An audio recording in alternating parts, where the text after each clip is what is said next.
श्री कृष्ण ने भगवद गीता में दिए गए अपने उपदेशों के माध्यम से जीवन के विभिन्न पहलुओं पर गहन ज्ञान प्रदान किया है। भगवद गीता महाभारत का एक महत्वपूर्ण हिस्सा है, जिसमें श्री कृष्ण और अर्जुन के बीच संवाद है। इसमें श्री कृष्ण ने धर्म, कर्म, भक्ति और ज्ञान के महत्व पर प्रकाश डाला है। श्री कृष्ण ने भगवद गीता में सबसे पहले अर्जुन के कर्तव्यों को समझाने की कोशिश की। युद्ध के मैदान में जब अर्जुन ने अपने कर्तव्य से विमुख होकर युद्ध से मुंह मोड़ने की बात की, तब श्री कृष्ण ने उसे धर्म का सही अर्थ समझाया। उन्होंने कहा कि एक क्षत्रिय का कर्तव्य है कि वह धर्म की रक्षा के लिए युद्ध करे।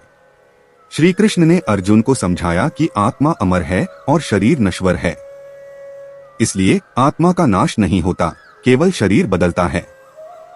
श्री कृष्ण ने भगवद गीता में कर्मयोग का महत्व बताया। उन्होंने कहा कि मनुष्य को निष्काम भाव से फल की चिंता किए बिना अपने कर्तव्यों का पालन करना चाहिए। कर्मण्येवाधिकारस्ते मा फलेषु कदाचन, अर्थात मनुष्य का अधिकार केवल कर्म करने में है, फल की चिंता करने का अधिकार नहीं है। उन्होंने अर्जुन को यह सिखाया कि किसी भी कार्य को करते समय उसका परिणाम सोचने की बजाय उसके प्रति समर्पित होकर कार्य करना चाहिए। ज्ञान योग के संदर्भ में श्री कृष्ण ने बताया कि सही ज्ञान ही हमें मोक्ष की ओर ले जा सकता है। उन्होंने कहा कि सही ज्ञान से ही मनुष्य माया के बंधनों से मुक्त हो सकता है। सर्वधर्मान परित्यज्य मामेकं शरणं व्रज, अर्थात सभी धर्मों को छोड़कर केवल मेरी शरण में आ। यहाँ श्री कृष्ण ने बताया कि भक्ति और समर्पण से ही परमात्मा की प्राप्ति हो सकती है। भक्ति योग के संदर्भ में श्री कृष्ण ने अर्जुन को बताया कि भक्ति के मार्ग से भगवान की प्राप्ति संभव है। उन्होंने कहा कि जो मनुष्य समर्पित होकर भगवान की शरण में आता है, उसे भगवान स्वयं मार्ग दिखाते हैं। हत्वा सर्व पापेभ्यो मोक्षयिष्यामि मा शुचः, अर्थात मैं तुम्हें सभी पापों से मुक्त करूंगा, चिंता मत करो।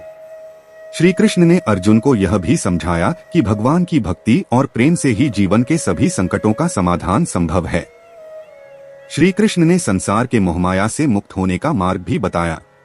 उन्होंने कहा कि मनुष्य को संसार के भोग विलास में नहीं फंसना चाहिए, बल्कि उसे आत्म साक्षात्कार की दिशा में अग्रसर होना चाहिए। ममैवांशो जीवलोके जीवभूतः सनातनः, अर्थात प्रत्येक जीव भगवान का ही अंश है, इसलिए उसे संसार के मोहमाया से मुक्त होकर भगवान की ओर अग्रसर होना चाहिए। भगवद गीता में श्री कृष्ण ने योग की विभिन्न शाखाओं का भी वर्णन किया। उन्होंने कहा कि राजयोग, ज्ञान योग, कर्मयोग और भक्ति योग के माध्यम से ही मनुष्य आत्म साक्षात्कार कर सकता है।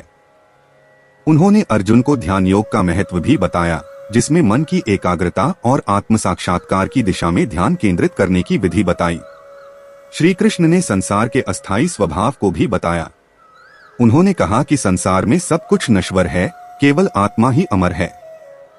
वासांसी जीर्णानि यथा विहाय नवानि गृह्णाति नरो प्राणी, अर्थात जैसे मनुष्य पुराने वस्त्रों को त्याग कर नए वस्त्र धारण करता है, वैसे ही आत्मा भी पुराने शरीर को त्याग कर नया शरीर धारण करती है।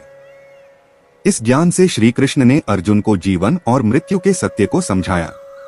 श्री कृष्ण ने समय समय पर अर्जुन को उसका धर्म और कर्तव्य याद दिलाया और उसे धर्म के मार्ग पर चलने की प्रेरणा दी।